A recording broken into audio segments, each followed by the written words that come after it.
Hello friends, reaching 70 is a milestone I never thought would come so fast. One day, you're in your 20s, bursting with plans and energy, and the next you wake up in a body that feels different every morning, carrying memories that span decades.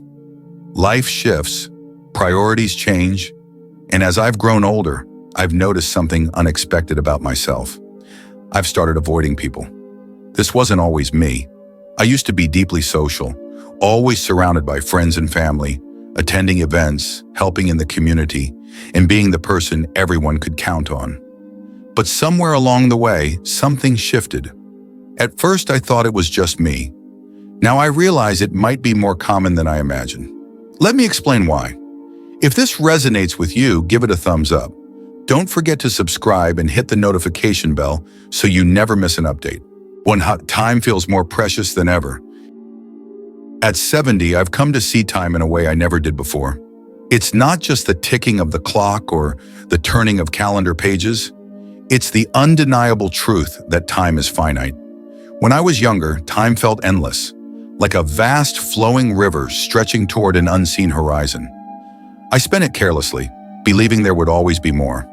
Hours lost in idle chatter, relationships that led nowhere, and tasks that brought little joy or meaning seemed trivial back then.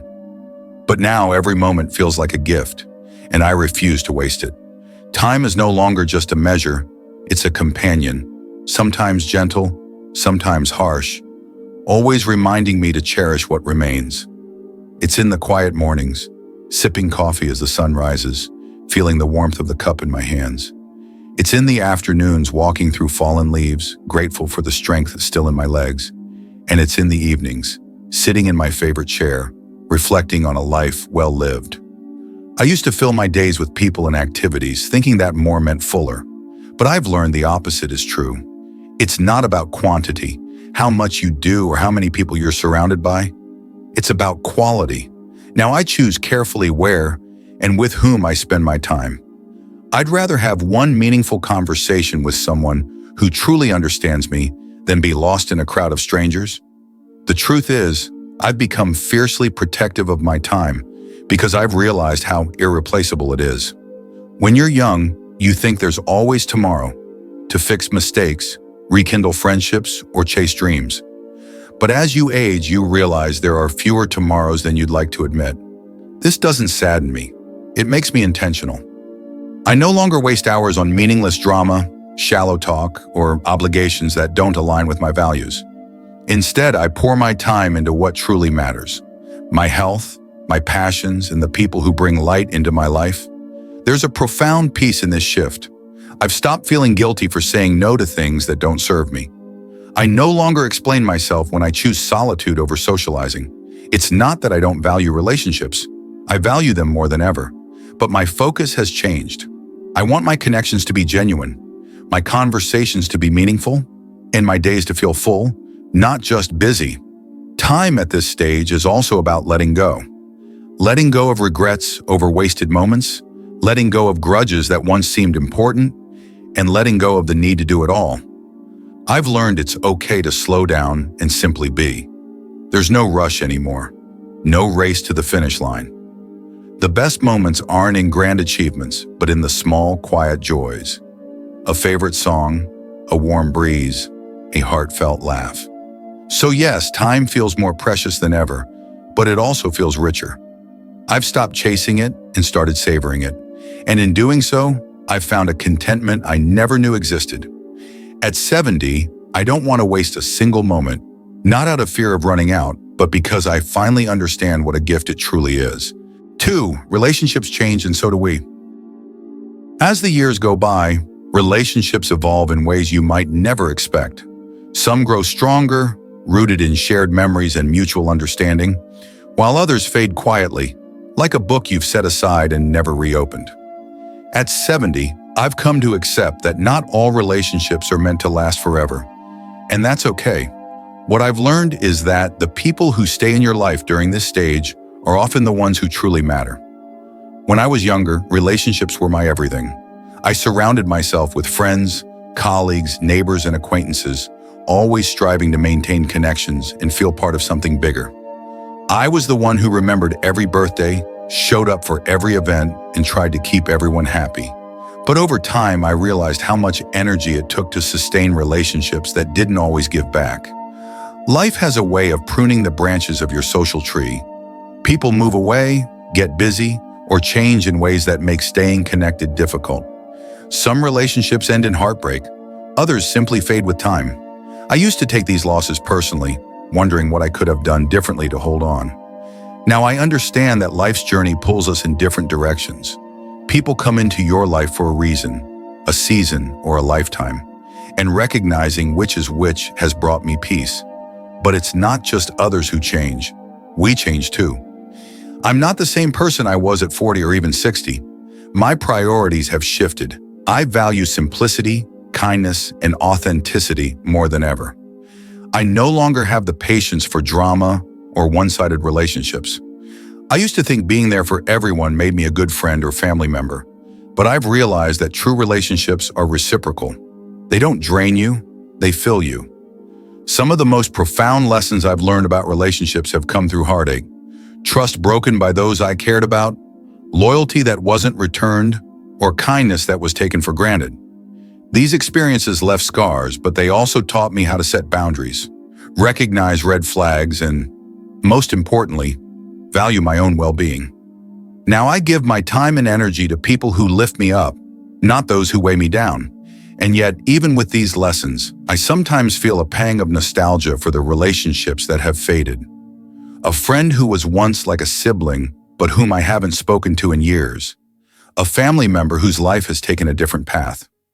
It's bittersweet to look back on those connections, but I've come to appreciate them for what they were. Precious moments in time that helped shape me into who I am today. 3. Trust becomes more complicated. As I've grown older, I've come to see trust in a different light. It's no longer the simple, unshakable belief I once held in my youth. Back then, I trusted freely, assuming the best in people and their intentions. But life has a way of teaching hard lessons. Betrayals, both big and small, have made me more cautious. At 70, I've learned that trust, once broken, is incredibly difficult to rebuild. And so I've become far more selective about who I allow into my inner circle. This isn't born out of bitterness or anger. It's simply wisdom earned through experience. Over the years, I've been let down by people I never expected to hurt me. A friend who seemed more interested in what I could offer than in who I was. A business partner who put their own gain above our shared goals. Even family members who, for reasons I may never fully understand, pulled away in ways that left me questioning where I went wrong. These experiences forced me to make a choice. Shut myself off completely or approach new relationships with a blend of openness and caution. I chose the latter, but this caution comes at a cost. When someone new enters my life, my first reaction isn't excitement, it's skepticism. I find myself asking, what do they want? What's their agenda? It's not a mindset I enjoy, but it's one that feels necessary. Yet I've also learned that trust isn't just about others. It's about trusting myself.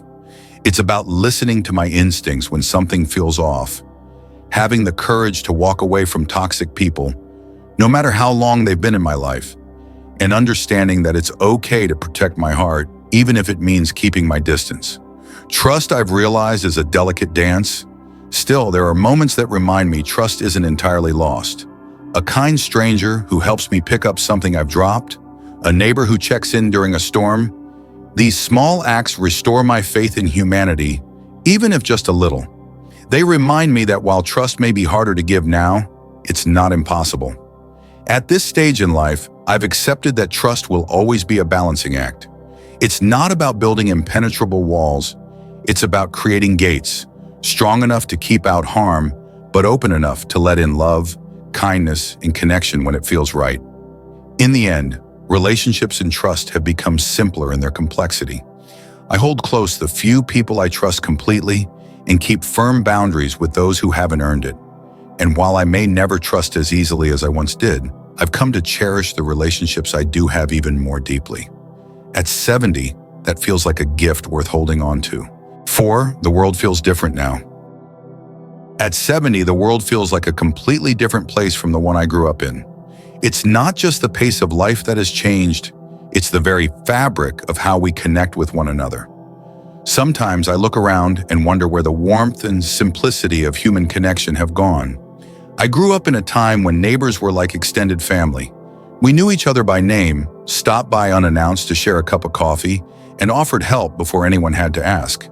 Families gathered regularly, not out of obligation but out of genuine love and joy. There was an ease in those relationships, a sense of belonging that didn't require constant effort to maintain. But now it seems like everyone is chasing something: success, recognition, or simply keeping up with the demands of modern life. People don't visit each other the way they used to. Conversations feel rushed, as though we're all racing against an invisible clock. Even within families, connections sometimes feel thinner, stretched by distance, both physical and emotional. Technology, for all its conveniences, has played a role in this shift. Don't get me wrong, I'm grateful for the ability to video call my grandchildren or stay in touch with old friends through social media. But at the same time, I can't help but feel that these screens have created barriers between us. There's something irreplaceable about sitting across from someone, hearing the nuances in their voice, and feeling the warmth of their presence. The constant hum of notifications, news updates, and endless scrolling can feel overwhelming. It's as though the world has become noisier yet lonelier at the same time. There are moments when I just want to step away from it all, turn off the phone, shut out the noise, and retreat into the quiet of my own thoughts. And then there's the matter of values. The world I see today often feels unrecognizable, with priorities that seem so far removed from what I was taught to cherish: honesty, kindness, and community. It's not that those values have disappeared entirely, but they're harder to find amidst the noise of self-promotion and endless competition. I often long for the simplicity of the past, not because I'm resistant to change, but because I miss the depth of genuine human connection. Back then, relationships felt more grounded, less transactional.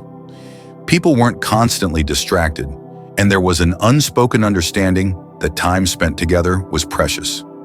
Yet I also recognize that nostalgia can sometimes paint the past in softer colors than it deserves. Life was never perfect, and every era has its challenges. But as the world moves forward, I find myself retreating, not out of bitterness, but out of a desire to hold on to what still feels real and meaningful to me. 5. Solitude isn't loneliness. In my younger years, I used to equate being alone with being lonely. The thought of spending an evening by myself seemed unbearable, as though solitude was something to be avoided at all costs. But now I've come to understand that solitude isn't something to fear, it's something to cherish. There's a profound difference between being alone and being lonely. Loneliness is an emptiness, a longing for connection that feels out of reach. Solitude, on the other hand, is a fullness, a quiet contentment in your own company. At 70, I found that some of the happiest moments in my life come from simply being still, letting the world fade into the background as I focus on the here and now. In solitude, I've rediscovered the joy of simple pleasures: sitting by the window with a cup of tea, watching the birds flutter around the feeder, feeling the warmth of the sun on my face during a morning walk, or listening to the crackle of a fire on a cold evening.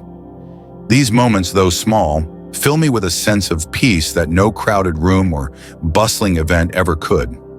Solitude has also given me the space to reflect. At this stage of life, memories become both a comfort and a teacher. I find myself revisiting moments from the past, not out of regret, but out of gratitude for the experiences that have shaped me. In the quiet of my own thoughts, I've been able to make peace with the things I once struggled to understand.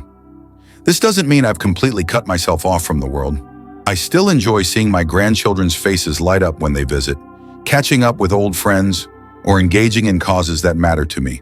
But those connections feel more meaningful now because they are a choice, not an obligation. I no longer feel the need to say yes to every invitation or maintain relationships that drain me. Solitude has also helped me appreciate the relationships that remain. When I do spend time with others, I'm fully present, savoring the moments we share. There's no rush, no distraction, just the joy of being together, however briefly. I think solitude teaches you to love yourself in a way that no amount of external validation ever could. It shows you that your worth isn't tied to how many people surround you or how busy your social calendar is.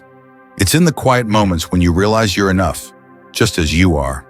At 70, I've learned that solitude isn't a sign of loneliness. It's a sign of strength. It's a choice to step away from the noise, to protect your peace, and to focus on what truly matters. And in that choice, I found a happiness that's deeper and more enduring than I ever imagined. 6. Why I choose to keep my distance. At this stage in my life, stepping away from people isn't born from bitterness or anger. It's about preserving my peace.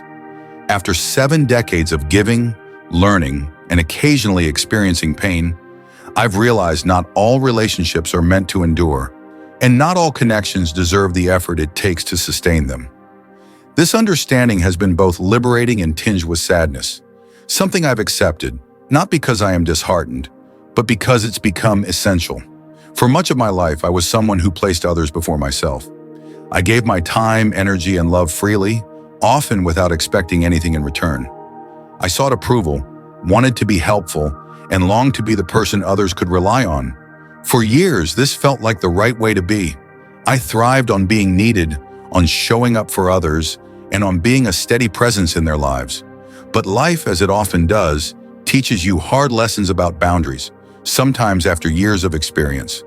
I've been let down by people I trusted, wounded by those I loved, and drained by relationships that demanded more than they gave. There were times I ignored warning signs because I was desperate to see the good in others. There were times I stayed in situations that slowly eroded my joy because I believed loyalty meant enduring everything. Now at 70, I see things more clearly. Choosing distance doesn't mean I've lost faith in people. It means I've learned to prioritize my own well-being. I no longer feel the weight of maintaining toxic connections or engaging in situations that leave me feeling depleted. I've traded the chaos of social obligations for the serenity of intentional solitude, and I've never felt more at ease. I avoid those who stir drama, both in their lives and mine. I avoid people who make everything about themselves, who never pause to ask how I am. Or if they do, it's without any real interest in the answer. I avoid those who take my kindness for granted, expecting it to be infinite. And most importantly, I avoid environments that make me feel smaller than I am. This isn't to say I've closed myself off entirely. I still value the relationships that matter, the family and friends who have withstood the tests of time, who show up not out of obligation, but because they genuinely care. These bonds are sacred to me, and I nurture them with all the love I have left to give. But I no longer feel the need to cast my net wide. A smaller, more meaningful circle is more than enough. In many ways, avoiding people has deepened my appreciation for them. When I choose to spend time with others now, it's because I truly want to, not because I feel pressured. Our conversations are more profound, our moments together more memorable, because they are chosen, not forced. 7. Does this resonate with you? As I grow older, I often find myself wondering if others my age feel the same. Is it just me, or does time naturally lead us to become more discerning? Does the weight of life's disappointments and betrayals cause us to guard our hearts more carefully, to choose peace over anything else? When I reflect on my younger years, I realize how much of it was spent trying to live up to the expectations of others. I aimed to be everything to everyone, a loyal friend, a dependable partner, a loving family member. But as the years passed, I began to understand just how draining that effort was and how little of myself was left in the process. Now I no longer apologize for protecting my energy. I've stopped feeling guilty about choosing quiet moments over social events. I no longer question whether I'm wrong for needing time to breathe, reflect, and simply exist. If you're in your 60s, 70s, or beyond, you may find yourself making similar decisions. Perhaps you're withdrawing from relationships that no longer uplift you, or distancing yourself from situations that leave you exhausted rather than enriched. Maybe you've realized that it's the quality of relationships, not the quantity, that truly matters. This isn't an easy transition. Sometimes it feels like you're shedding pieces of yourself, but in reality, this stage of life is about letting go of what no longer aligns with who you are. It's about making space for peace, joy, and the things that truly matter. If this resonates with you, know that you're not alone. There's no manual for navigating this chapter of life, no universal formula. Some people continue to thrive in large social circles well into their later years, and that's beautiful. But if, like me, you find solace in solitude and deeper, more meaningful connections, that's equally valid. At 70, I've come to realize that it's okay to release what no longer serves you. It's okay to put yourself first, to protect your inner peace, and to live life on your own terms. And in embracing this, I've discovered a freedom I didn't know was possible, a freedom to be unapologetically myself. So if you're finding yourself pulling back from people or opting for more time alone, don't see it as a loss. See it as a gain. It's a privilege to create a life that truly feels right for you, even if it doesn't meet the expectations of others. Here's to this season of life, one of reflection, personal growth, and the courage to live authentically. May we all find the peace we so deeply deserve. 8. Finding peace in the present. At 70, I've come to view life not as a series of conclusions, but as a collection of fresh starts. Each phase presents its own unique challenges and rewards, and this one is no exception. This stage of life, marked by quiet reflection and a deeper appreciation, feels like a culmination of everything I've experienced. It's the perfect time to embrace who I've become and gently release what no longer holds value. When we're younger, we often live in a hurry, constantly striving for more achievements, more success, more recognition. There's a sense of urgency that drives us forward, believing that the future is filled with endless opportunities. But as time passes, that urgency softens. The race slows down, and we begin to appreciate what's already in front of us. It's not about surrendering, it's about redirecting our focus. This chapter is all about simplicity. It's about learning to savor the small, often overlooked moments. The gentle rays of sunlight in the morning, the laughter of a grandchild, the reassuring touch of a loved one. These moments anchor me, bringing me back to what truly matters. It's also a time of reflection. At 70, I look back at my life, not with regret, but with a heart full of gratitude. There were moments of triumph that filled me with pride, and times of failure that taught me strength. The heartaches, the triumphs, and everything in between have each played a part in shaping the person I am today. Every experience, no matter how small, has woven a unique pattern that is mine. But this time is not solely for looking back. It's about looking ahead, too. There's an unspoken thrill in knowing that I still have the opportunity to grow, to explore, and to evolve.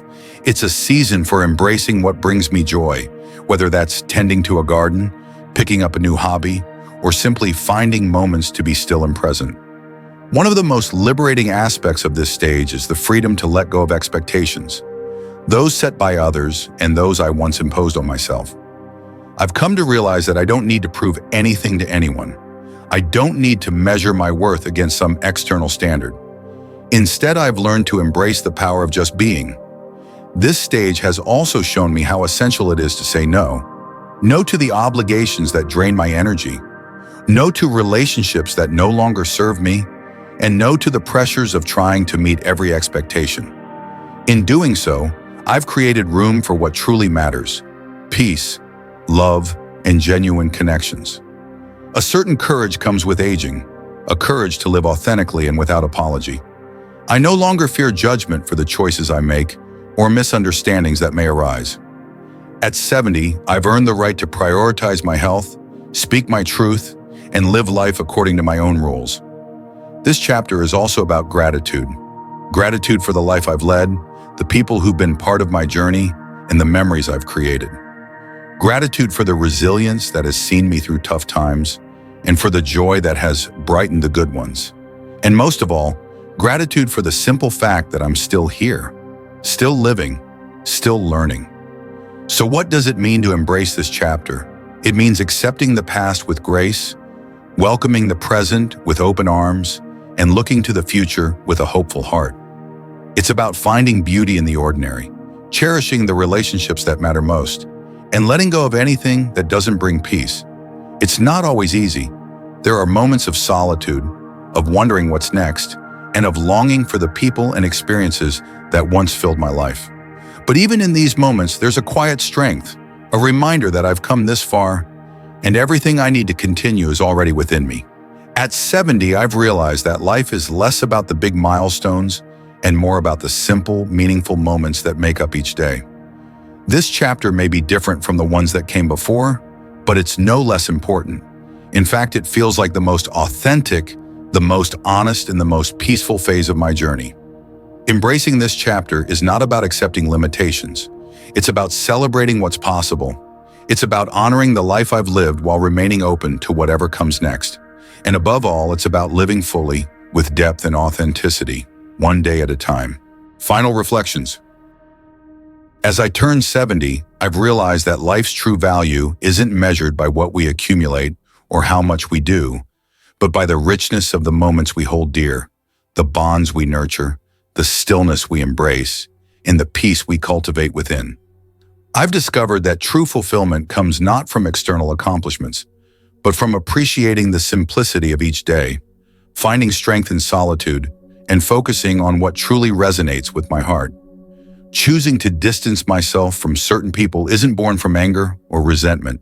It's a conscious decision to safeguard the peace I've worked hard to create.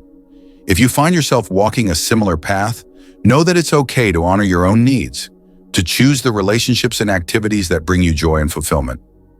This chapter of life is yours to define in a way that aligns with your own sense of contentment. So here's to embracing who we are, living authentically, and savoring every moment we've been given. Thank you for being a part of this journey, and I hope these lessons inspire you to live your life to the fullest and without apology. Now I invite you to reflect. What's one insight you've gained from this, and how do you plan to implement it in your own life? Let's encourage one another as we continue to grow and embrace the truths we've discovered. If this message resonated with you, please share your thoughts in the comments. Your feedback is invaluable. And don't forget to like, share, and subscribe to our channel for more content like this. Thank you for watching. Here's to living life on our own terms, always with intention and peace.